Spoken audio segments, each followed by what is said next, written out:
मैं ललित मोदी को इग्नोर कर रहा था। ललित मोदी को मैंने बख्श दिया है कि उसने कुछ हाँ। देश का नुकसान नहीं किया। वो चोरों का माल एक चोर 4-5 चोरों ने मिलकर चोरी की, एक चोर देके भाग गया। अरुण जेटली को इसकी जानकारी दी थी। इस बयान के सामने आने के बाद एक बार फिर उनके देश से भागने के हालातों को लेकर राजनीतिक बहस तेज हो गई है। विजय मल्ल्या के वीडियो को कांग्रेस के कई नेताओं ने शेयर किया। ये अब यहाँ कांग्रेस का खेल देखिए। आज सारे चोर मिलकर शोर मचा रहे। क्यों मचा रहे हैं? ये अचानक बेमौसम ये यहाँ से हिंदुस्तान से लंदन चला गया इसका इंटरव्यू लेने, और इसने यहाँ प्रसारित कर दिया। उन्होंने सवाल उठाया कि क्या किसी बैंक के अधिकारी को यह अधिकार है कि वह देश के प्रधानमंत्री और वित्त मंत्री के लिखित आदेश की अवहेलना कर सके। ये सारी बातें लंदन की अदालत में हो रही थी। सर, आज चोर बचा रहा है शोर। हम लोग कल नीरव मोदी की बात कर रहे थे कि उसे घसीट कर लाया जा रहा है। तो अब जो सबसे बड़ा चोर है, महाधूर्त, आप उसे उस दिन इग्नोर कर रहे थे, माल्या, विजय माल्या। नहीं, मैं तो इग्नोर कर रहा था। मैं ललित मोदी को इग्नोर कर रहा था। ललित मोदी को मैंने बख्श दिया है कि उसने कुछ देश का नुकसान नहीं किया। वो चोरों का माल एक चोर 4-5 चोरों ने मिलकर चोरी की, एक चोर देके भाग गया, बाकी चोर यहाँ तिल मिला रहे। तो वो कोई देश से मामला नहीं है। चोरी का माल चोर लेके भाग गया था, वो ललित मोदी है। माल्या की इस दिन बात नहीं हुई थी। तो आज माल्या को लेकर के कांग्रेसी कूदने लगे। ये तो गजब खेला है भाई। हाँ, वो मनीष जी जरा उसमें दिखाइए, उसमें खबर, उसमें 2-3 पॉइंट उसने, मगर हाँ, उससे पहले जरा रुक जाइए। अब दर्शकों से बता रहा हूं कि ये खेल समझिए, और ये कांग्रेस प्रायोजित खेल है, और इसीलिए कांग्रेसी बड़ा बौराए हुए हैं। आज माल्या का उस पॉडकास्ट जो यूट्यूबर के साथ किया है, उसको कांग्रेसी ऐसा लेके चल रहे हैं जैसे बस इनके यहाँ लौंडा पैदा हो गया। इतने खुश हैं आज उस यूट्यूबर के इंटरव्यू में। मेरी समझ में नहीं आता। हाँ, कि जरा मनीष जी गौर करिए। मैं उस यूट्यूबर को जाके मैंने चेक किया, तो उसकी उसके व्यूज आप देख लीजिए तो समझ में आ जाएगा कि वो औसत ठीक ठाक है। उसके पास इतना पैसा आ गया कि वो यहाँ से लंदन चला गया उस इंटरव्यू लेने विजय माल्या का, और विजय माल्या ने उसको तत्काल टाइम दे दिया। ये नहीं दिया तो वहां रुका होगा, लंदन में कहीं रुका होगा, 2-4 दिन रुका होगा, उसके बाद लौट के आया। तो इस पूरे का खर्चा धर्चा जो है 2-2.5 लाख रुपए तो आप मान ही लीजिए। और ये इतने पैसे खर्चा करके वो इंटरव्यू किसका करने गया? विजय माल्या का करने गया। ये आम आदमी को बेवकूफ समझते हैं कांग्रेसी। तो निश्चित तौर पर कांग्रेस प्रायोजित था, और उसको मैं जब मैंने चेक किया तो उसके बहुत से जो होते हैं कुछ इशारों में, कुछ इधर उधर, वो थोड़ा कांग्रेस की चर्चागिरी करता रहता है। तो कांग्रेसियों ने बड़ा साफ सुथरा आदमी चुना था, कोई जल्दी शक नहीं कर पाएगा। जैसे पाड़ा आड़ा तो बेस्या से ज्यादा बदनाम हो चुके हैं ये कांग्रेसी है। वो जो है संसदीय बात जो है, वो बिल्कुल पला हुआ सुअर जैसे वो उसकी वो स्थिति है। तो ये लोग जाके करते तो आदमी पहले कह देता कि ये तो छोड़ो इसको। तो उन्होंने एक बड़ा ढूंढा कि जो है तो अपना ही आदमी, लेकिन थोड़ा निष्पक्ष दिखता है, और उसने इंटरव्यू किया, और 3-4 घंटे का इंटरव्यू किया। जरा ये गौर करिए कि 3-4 घंटे उसने इंटरव्यू कर डाला उसका। कितना बड़ा आदमी है माल्या, जो आज की तारीख में भिखारी कर दिया है भारत की सरकार ने। तो पहले तो उस यूट्यूबर को जरा पकड़ के उससे पूछा जाए कि ये बताओ तुमको ये माल किसने दिया था, तुम इंग्लैंड गए कैसे थे, किस बात के लिए गए थे? मनीष जी आप समझ सकते कितना खर्चा उसने किया होगा। बिल्कुल, तो बिल्कुल। ये इस एंगल पर भी कोई बात नहीं कर रहा। लेकिन उसके बाद वहां जाकर रोया क्या है? अब माल्या, चलो कांग्रेस ने दिया, जिसने भी दिया, जैसे भी किया, माल्या जो रोया है उसके वो 2-3 सवाल हैं, उसी को लेके नाच रहे हैं कांग्रेसी। और यही उसके मुंह से वो कहलवाना चाहते थे, या पहले से उसे सेट था। उसने वही कहा है। तो उसका मैं एक एक करके जवाब देता हूँ, आपको 100% संतुष्ट कर दूंगा। आइए मनीष जी जरा इसका खोलिए जो मैंने कटिंग वाला डाला है। ये ऊपर है कि किंगफिशर बनाम एयर इंडिया मामले पर विजय माल्या ने खुलकर बात की। ये और पहले तो मैं माफी मांगता हूँ, विजय माल्या ने किस मामले में कहा, ये दूसरी हेडलाइन है, ये ऊपर की है। और अब आइए तीसरी पर, जिसपे ये बड़ा लट्टू की तरह नाच रहे हैं कांग्रेसी, कि विजय माल्या कि जेटली को पता था लंदन जा रहा, लेकिन संसद से सीधा गया एयरपोर्ट। ये है भगोड़ा बोलो लेकिन चोर नहीं। विजय माल्या ने किस बात को लेकर मांगी माफी? माल्या बोले जेटली को बताया था जा रहा हूं मैं, भगोड़ा नहीं, मुझे चोर कहना। ये 2 बातें उसकी बड़ी, ये कांग्रेसी इसको लेकर बिल्कुल उड़ गए हैं, हेलीकॉप्टर हो गए, इतना ज्यादा उड़े हैं। और इसकी बात के बगल वाली खबर पुष्टि कर रही, जरा जिससे जुड़ी हुई है तो खबर और आगे बताता हूँ। और ये इसको जो इसने मेन जिसपे बड़ा बवाल काटे हैं कांग्रेसी जान ने कि मैंने लंदन जाने से पहले अरुण जेटली को बताया था, लेकिन वो पलट गए विजय माल्या के खुलासे पर। राजनीति में हलचल, इसी पे राजनीति घूम रही है। थोड़ा इसको पढ़ देता हूँ ताकि दर्शकों को समझ में, फिर मैं जवाब देता हूँ। शराब कारोबारी विजय माल्या ने एक पॉडकास्ट इंटरव्यू में चौंकाने वाला दावा, ये बता रहा चौंकाने वाला दावा किया जब भागा था। उसके बाद ये महीनों ये बात कहता रहा था कि चलिए चौंकाने वाला दावा किया है कि जो अब तेजी से वायरल हो रहा है। उन्होंने कहा कि 2016 में भारत छोड़ने से पहले उन्होंने उस वक्त के वित्त मंत्री अरुण जेटली को इसकी जानकारी दी थी। इस बयान के सामने आने के बाद एक बार फिर उनके देश से भागने के हालातों को लेकर राजनीतिक बहस तेज हो गई है। विजय मल्ल्या के वीडियो को कांग्रेस के कई नेताओं ने शेयर किया। ये अब यहाँ कांग्रेस का खेल देखिए, कांग्रेस के कई नेताओं ने शेयर किया है। उन्होंने आगे कहा कि जब यह खबर मीडिया में आई तो बवाल मच गया। राजनीतिक हलकों और मीडिया में सवाल उठने लगे कि आखिर कानूनी दबाव के बीच विजय माल्या देश छोड़कर कैसे चले गए। ये विजय माल्या बोले, बाद में अरुण जेटली पलट गए। उन्होंने कहा कि हमारे बीच कोई मीटिंग नहीं हुई। विजय माल्या ने आगे याद करते हुए कहा कि जब यह बात मीडिया में आई तो तूफान मच गया। लोग अरुण जेटली के पास भागे, लेकिन वो पलट गए। जेटली ने कहा कि मेरी उनसे कोई मुलाकात नहीं हुई, लेकिन या फिर देखिए कि लेकिन एक कांग्रेस सांसद ने हमें साथ देखा था और मीडिया ने इससे कहा कि मैंने दोनों को साथ देखा। इसके बाद जेटली को अपना बयान वापस लेना पड़ा। उन्होंने फिर कहा कि हाँ, मेरी विजय माल्या से मुलाकात हुई थी, लेकिन यह चलते फिरते हुई एक नॉर्मल मुलाकात थी, कोई मीटिंग नहीं हुई थी। ये इतना है और इस पे पूरा लट्टू की तरह नाच रहा है। ये इसको ना दिखाइए मनीष, इसको मत दिखाइए, इसको छोड़ दीजिए अभी। इसको ये अभी ये आगे सस्पेंस है। पहले जरा इसके सवालों का जवाब दे दो कि मैं कह रहा हूं कि बिल्कुल तुम बता कर गए थे कि अरुण जेटली को तुमने बताया कि मैं लंदन जा रहा हूं और उन्होंने बोला कि मैं चलते फिरते था, तो उन्होंने जा रहे तो जाओ। अब इसकी दूसरे दिन पीसी थी कि नहीं थी, फिलहाल इसके बाहर जाने पर रोक नहीं थी, ये दर्शक समझ लें। और ये गया तो उसके बाद ये लौट के नहीं आया। अब मैं बताता हूं कि अरुण जेटली ने इसको क्यों नहीं रोका, या अरुण जेटली को कोई शंका इसलिए नहीं थी कि ये भाग जाएगा तो वापस नहीं आएगा। उसकी गवाही ये खुद दे चुका है और अभी बताता हूं। और ये नहीं दे चुका है, उसकी गवाही वित्त मंत्री फाइनेंस मिनिस्टर निर्मला सीतारमण लोकसभा के संसद के अंदर दे चुकी हैं। ये दर्शकों को बता दूं कि कुल इसका 6,000 करोड़ रुपया इसने मारा था बैंकों का, जो इसको मिला था बैंकों से, और वो उसकी जगह इसके 14,000 करोड़ रुपए इसके जब्त करके बैंकों को वापस कर चुके हैं। ये वित्त मंत्री का बयान है संसद के अंदर। तो अब ये घाटे में है या फायदे में है, ये अनुमान आप लगा लीजिए। तो जिस आदमी की मनीष जी 14,000 करोड़ की संपत्ति देश के अंदर हो और उसके ऊपर 6,000 करोड़ रुपए का कर्ज हो, वो आदमी देश छोड़ के बाहर जाएगा, ये बात अरुण जेटली का कोई भी आदमी सोच भी नहीं सकता, कोई व्यक्ति इसको सोच भी नहीं सकता। तो अब इसने कहा मैं लंदन जा रहा हूँ, उनका जाओ, और कहा जाओ कहा नहीं कहा ये तो अब वो चले गए ऊपर बेचारे, तो वो तो जवाब देंगे नहीं। लेकिन मैं कह रहा हूँ कि चलो तुम उनको बता के गए थे कि मैं जा रहा हूँ, बाकी यही बात खत्म हो गई। तो अगर तुमको अरुण जेटली ने नहीं रोका तो उसका एक बड़ा कारण था जिसके लिए अब तुम तिल मिलाते हुए घूम रहे हो कि 6,000 करोड़ की तुम चालाकी में गए थे, क्योंकि तुम्हारी आदत कांग्रेसियों वाली पड़ी हुई थी। तो तुमको लगा कि हम चले जाएंगे, उसके बाद फिर सरकार तो 2019 में चली जाएगी, फिर लौट आएंगे, फिर अपना लूटपाट करेंगे। यहाँ पर प्रधानमंत्री मोदी ऐसे हैं कि तुम 6,000 करोड़ लेकर भागे और 14,000 करोड़ जब्त होकर बैंकों को वापस हो चुका। और ये जो रो रहा है ना मनीष जी कि मैंने तो 6,000 करोड़ थे, मेरे 14,000 करोड़ जब्त कर लिए, तो ये आदमी को ये क्या समझ रहा है कि जब आदमी इस तरह से भागता है तो जो 6,000 करोड़ है उसके फिर ब्याज पर ब्याज लगना शुरू होता है, ब्याज पर ब्याज। और ये तुमने कांग्रेसी कार्यकाल में 2007 और 8 में पैसा मारा था 6,000 करोड़, जो कांग्रेसी के समय से टालते चले आ रहे थे मिस्टर मल्ल्या। तो आज 20 साल, तो 20 साल बाद वो 6,000 करोड़ तो 14,000 करोड़ नहीं, 24,000 करोड़ निकलेगा। अभी तुम पे 10-12,000 करोड़ और निकालेगा सरकार, तो तुम किस होश में हो। और मुझको मनीष जी, मैं बॉम्बे गया था, मेरा कोई लेना देना नहीं, लेकिन मुझे बड़ी प्रसन्नता हुई थी, बड़ी सुख मिला था। मैरिन ड्राइव पे बिल्कुल एकदम सामने समुद्र के इसका किंगफिशर हाउस था, बहुत आलीशान बिल्डिंग है। और वो जब इसकी नीलाम हुई थी 300-350 करोड़ में, तो मैंने कहा चलो एक भ्रष्ट आदमी को सजा मिल रही, दंड मिला है।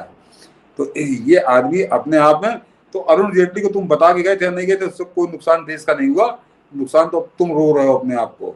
तो पहली बात तो ये। अब दूसरे कह रहा है कि मुझे चोर ना कहो, मैं भगोड़ा हूँ। भगोड़ा कौन होता है?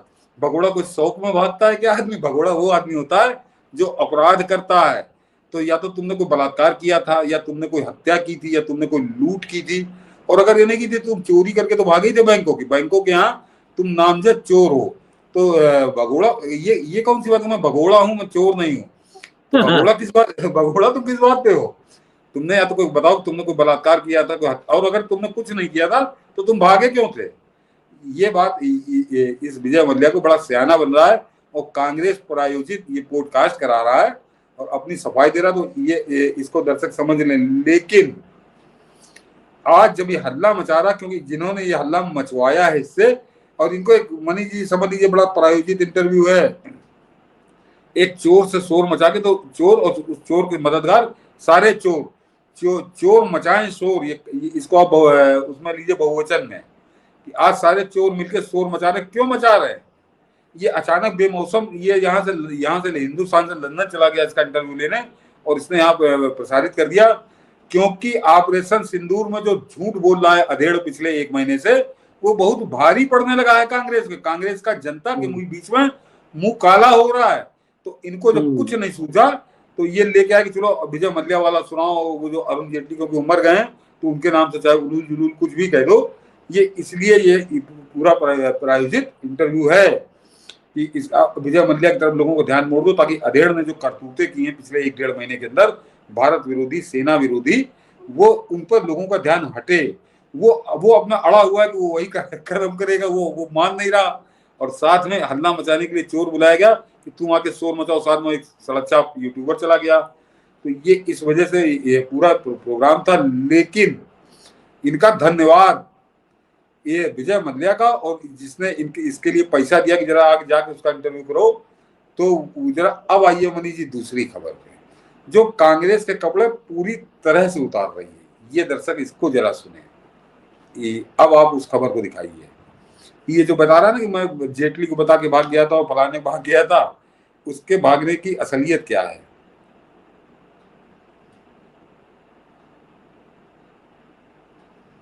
ये देखिए, भारत ने विजय मल्ल्या के खिलाफ धोखाधड़ी का आरोप लगाया। ये आज की खबर नहीं, दर्शकों को बता दूं, ये खबर है 16 मार्च 2018 की, यानी आज से 7 साल पुरानी ये खबर है। और ये जरा संक्षेप में छवि आगे अभी बताऊंगा इसका डिटेल, कि इसमें जो है भारत ने शुक्रवार को जोर देकर कहा कि वेस्टमिनिस्टर मजिस्ट्रेट अदालत में प्रस्तुत दस्तावेजों और गवाहों के बयान व्यापारी विजय माल्या की ओर से बेईमानी के 3 अध्याय के सबूत हैं, जो भारत में वित्तीय कदाचार के आरोपों का सामना कर रहा है। और आइए नीचे, कि माल्या के प्रत्यर्पण के मामले की सुनवाई के दौरान तीखी बहस हुई, क्योंकि न्यायाधीश एम्मा आर्बुथनॉट ने टिप्पणी की कि यह मामला एक पहेली जैसा है। जरा ये ध्यान से सुनिएगा, 8-10 लाइनें, क्योंकि यह मामला एक पहेली जैसा है। लेकिन उन्होंने कहा कि विभिन्न पहलुओं से अब यह स्पष्ट है कि बैंकों ने अपने स्वयं के दिशा निर्देशों की अनदेखी की, नियम तोड़े गए। उन्होंने माल्या और उनकी कंपनियों द्वारा लिए गए ऋणों का भी जिक्र किया।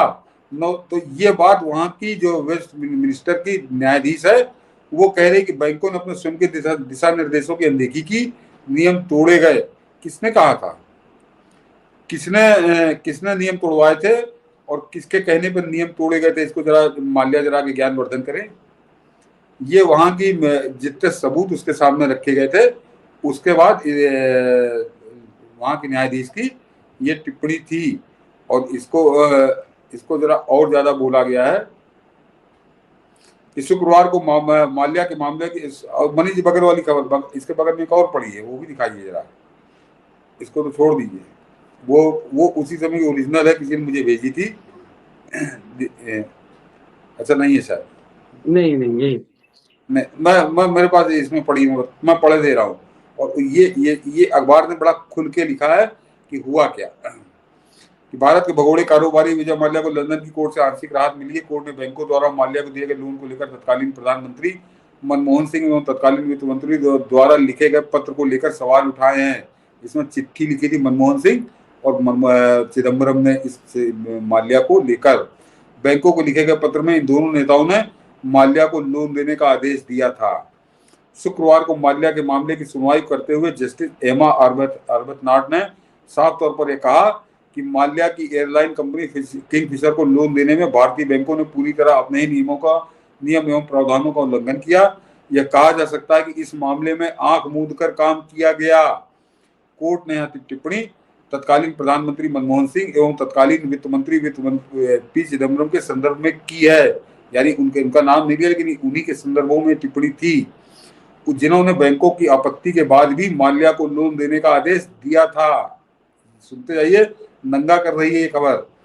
कोर्ट की इस टिप्पणी के बाद राहुल गांधी, प्रियंका वाड्रा एवं सोनिया गांधी को शर्मिंदा होना चाहिए तथा देश की जनता को जवाब देना चाहिए कि कांग्रेस के इन दोनों नेताओं ने बैंकों की ब्लैक लिस्ट में शामिल विजय माल्या को लोन देने के लिए पत्र क्यों लिखा था। जवाब दें कांग्रेसी। आश्चर्यजनक बात यह है कि खबर न्यूज चैनलों से अब तक गायब है। ये उसी समय की खबर है, 2018 की। लंदन के वेस्टमिनिस्टर कोर्ट की न्यायाधीश एमा आर्बतनाट ने विजय माल्या को दिए गए लोन में भारतीय बैंकों द्वारा किए गए भ्रष्टाचार एवं कदाचार को खुलकर उजागर किया है। उन्होंने सवाल उठाया कि क्या किसी बैंक के अधिकारी को यह अधिकार है कि वह देश के प्रधानमंत्री और वित्त मंत्री के लिखित आदेश की अवहेलना कर सके। ये सारी बातें लंदन की अदालत में हो रही थी और जो वित्त मंत्री निर्मला सीतारमन नहीं थी और प्रधानमंत्री नरेंद्र मोदी नहीं थे। ये जहां भी जिन प्रधानमंत्री और वित्त मंत्री के बारे में टिप्पणी हो रही है वो मनमोहन सिंह और पी चिदम्बरम थे। अवहेलना कर सके। मजिस्ट्रेट ने स्पष्ट रूप से कहा कि इस मामले में भारतीय बैंकों के हजारों करोड़ रुपए लूटने के लिए विजय माल्या से अधिक जिम्मेदार तत्कालीन प्रधानमंत्री और वित्त मंत्री हैं। ये वहां की टिप्पणी है वेस्टमिनिस्टर कोर्ट लंदन की। वेस्टमिनिस्टर कोर्ट हमारे यहाँ जैसे राउज एवेन्यू कोर्ट बना है ना स्पेशल वीवीआईपीज के लिए, वैसे ही वहां वेस्टमिनिस्टर कोर्ट है। इससे ज्यादा कुछ नंगा कर सकता है। भारतीय सुप्रीम कोर्ट ने भगोड़े शराब कारोबारी विजय माल्या को कोर्ट की अवमानना के मामले में 4 महीने कैद और 2000 रुपए जुर्माने की सजा सुना चुका है। साथ ही 4 हफ्तों में ब्याज के साथ $40 मिलियन भी चुकाने का आदेश दिया है। सुप्रीम कोर्ट के justice U Lalit, justice S Ravindra Bhat और justice P S Narasimha Rao की बेंच ने सोमवार को सजा सुनाई है। अवमानना का यह मामला $40 मिलियन यानी लगभग 318 करोड़ रुपए से जुड़ा हुआ है। तो ये तो आगे छोड़ दीजिए। तो आपने सुन लिया कि ये पूरी खबर क्या है। वो कटिंग मेरी बात पुरानी पड़ी हुई है, तो वो किसी ने फोटो खींच के ली है उसकी, तो उसको आप समझ सकते हैं। तो ये इसीलिए मैंने कहा कि ये जो लंदन जाके उसका इंटरव्यू कराया गया विजय माल्या का, तो ये प्रायोजित इंटरव्यू था। उस यूट्यूबर को रकम दी गई मोटी, यानी 2.5-3 लाख रुपया उसके आने जाने का, खर्चा रहने का, और उतने रकम उसको और दी होगी, जाओ बेटा तुमको भी देंगे। और विजय माल्या ने उसको टाइम दे दिया, जो किसी को टाइम नहीं दे रहा। जरा मनीष जी गौर करिए। और कमाल की बात यह है कि अपने घोषित चमचों से इंटरव्यू नहीं कराया। कांग्रेस चाहती तो सनसनीबाज को भेज सकती थी, ये पाड़ा पाड़ी को भेज सकती थी, वो धान गेहूं एक्सपर्ट को भेज सकती थी, वो दाढ़ी वाला हाथ मसलने वाले को भेज सकती थी। कांग्रेस इतने सारे चमचे बेलचे आजकल तो, कहीं कोई गेंडा है, कोई लुपचू है, बहुत सारे चमचे हैं आज। और कांग्रेसियों की धूर्तता बताऊं कि वो ये जो अभी मैंने पढ़ा लंदन की अदालत की कार्रवाई कि जो प्रधानमंत्री मनमोहन सिंह चिदम्बरम पे उंगली नहीं लठ बजा रही थी वहां की कोर्ट, उसका जिक्र नहीं कर रहे। ये उसी पॉडकास्ट में से एक छोटी सी क्लिप चला रहे हैं ढूंढ के विजय माल्या की, जिसमें नाम किसका ले रहा है? नाम ले रहा है वो प्रणब मुखर्जी का, क्योंकि प्रणब मुखर्जी मर के चले गए बेचारे, वो तो अब धरती पे है नहीं और जवाब देने आएंगे, बताने आएंगे नहीं। हाँ, तो उनके अरुण जेटली बताने आएंगे, तो उनके मन से उलूल जुलूल जो समझ में आए वो करो। लेकिन विजय माल्या ने ये कांग्रेसी न्योता स्वीकार करके और भरपेट भोजन करके उस न्योते में अपने लिए हैजा और कालरा से बुरी बीमारी अब बुला ली है। अब उसका जो थोड़ा बहुत पचने की उम्मीद भी थी वो भी नहीं पचेगा। अब विजय माल्या को बड़ा महंगा पड़ेगा। जिस तरह से वो घसीट के आने वाला है नीरव मोदी, उसी दिशा में विजय माल्या में थोड़ा सरकार इसलिए मेहरबान थी। मनीष जी मैं बता दूं कि सरकार वही चाह रही थी कि अब ये न लौट के आए, क्योंकि 6,000 करोड़ की जगह 14,000 करोड़ का जब्त हो चुका है। तो सरकार की तो लॉटरी खुल गई। सरकार की तो लॉटरी खुल, वो भी चाह रही है इस गेंडे को जेल में रख के करेगी क्या खर्चा अलग से होगा। करे क्या होगा, तो इससे बढ़िया ये वही आएगा है भी ज्यादा, आगेगा भी ज्यादा। ये। तो इसका तो हिसाब बराबर हो चुका है। अब वो उसका कभी जितना लेगा था उतने अभी हुआ, थोड़ा 2-4 हजार करोड़ शायद अभी बाकी है। तो वो दोनों जीजा साले अभी आएंगे, नीरव मोदी भी आएगा, वो मेहुल चौकसी भी आएगा। तो ये है कहानी इनके, जो चोर मचाए शोर। तो ये शोर इसीलिए मचा रहे हैं, लेकिन इनका शोर ये बेकार हो जाएगा, कोई फर्क नहीं पड़ना। एक सड़क छाप यूट्यूबर से उस भगोड़े अपराधी का इंटरव्यू, और उसको लेकर एक ये ना कि चाय के कप में तूफान लाने की कोशिश कर रहे थे, कुछ नहीं होगा। अब मगर यह है कि माल्या की मुसीबतें थोड़ा और बढ़ेगी, ये तैयार है। कांग्रेसियों के जाल में फंस के उसने अपनी बैठी डाली और मुसीबत बुला ली। चलिए, इंतजार हम करते हैं। आज बहुत सारे लोग लिख रहे थे कि वो ज्वाइन बटन मेंबर हैं, उनके सवाल नहीं ले पाते, तो हमने तय किया, हम लोग बहुत पीछे से बात भी कर रहे थे, रविवार को 15 से 20 मिनट, क्योंकि मैं अकेले जब शो करता हूं तो मेरे लिए मुश्किल होता है सवाल ले लेना। जब सतीश जी के साथ होता है तो मैं देख रहा होता हूं, तो कुछ सवाल मैं लेता हूं आप लोगों के। यदि सवाल ज्यादा लिया जाएगा तो तारतम्य शो का टूटेगा। तो अब ये तय करते हैं कि सप्ताह में कम से कम 1 या 2 दिन 15 से 20 मिनट आपके सवाल लिए जाएंगे, विशेष रूप से जो सुपर चैट का सवाल है या ज्वाइन बटन मेंबर का सवाल है, क्योंकि सभी सवाल लेना मुश्किल होगा, तब फिर शो हो नहीं पाएगा उस ढंग से। तो आप लोग जो ज्वाइन बटन मेंबर हैं और जिनका सुपर चैट का सवाल है, रविवार से हम हर रविवार को 15 से 20 मिनट सतीश जी आपके सवालों का जवाब देंगे। मैं भी जो भी सवाल आपको होगा, तो करीब हर संडे को ये रहेगा। संडे को विशेष कुछ उस ढंग की खबर नहीं रहेगी। आप लोगों की लगातार शिकायत रहती है कि सवाल नहीं ले पाते, तो संभव भी नहीं हो पाता हर सवाल लेना। आज भी बहुत सारी शिकायत थी, तो कम से कम ज्वाइन बटन मेंबर का, सुपर चैट वालों का सवाल लिया जाएगा। और भी जो महत्वपूर्ण सवाल होंगे तो कल से हम 20-25 मिनट वो समय देंगे। सतीश जी आपके सवालों का जवाब देंगे, तो आप अपना सवाल आज ही तैयार करके रखिए। हर रविवार को 15 से 20 मिनट हम लोग आपके सवाल का जवाब दें, क्योंकि बहुतों की सर शिकायत होती है कि हमारा सवाल नहीं ले पाते, और सवाल यदि इस तरह से लिया जाएगा तो मजा जो है थोड़ा किरकिरा हो जाएगा। इसीलिए सुपर चैट का सवाल हम ले पाते हैं, तो कई बार वो भी छूट जाता है। तो ये प्रयास होगा कि आपके ज्यादा से ज्यादा सवालों के जवाब हम कल संडे को दे पाए, कोशिश करेंगे सब सामने। बाकी रोज तो हम लोग देते ही हैं। हाँ, बाकी जो जरूरत होता है, जो बहुत महत्वपूर्ण मुझे लगता है, जब मैं अकेले शो करता हूं तो मुश्किल होता है कि सवालों का जवाब दे पाना, उसमें भी सुपर चैट का मैं दे देता हूं। लेकिन ऐसे भी जब शो हो तो, क्योंकि बहुतों की शिकायत रहती है कि हमारा सवाल नहीं लिया, हमारा सवाल नहीं लिया, तो 20 मिनट कम से कम कल से हम हर रविवार को रखेंगे आपके सवाल। तो कल से आप अपना सवाल तैयार रखिए। विशेष रूप से ज्वाइन बटन मेंबर वालों का सवाल होगा, हो सके तो हम इसके लिए स्पेशल शो भी करेंगे। तो इस विश्लेषण को हम लोग आज यही विराम देते हैं। मुझे लगता है बहुत महत्वपूर्ण शो था, तो इसे ज्यादा संख्या में आप साझा कीजिए ताकि बात दूर तक जाए। जय हिंद, वंदे मातरम।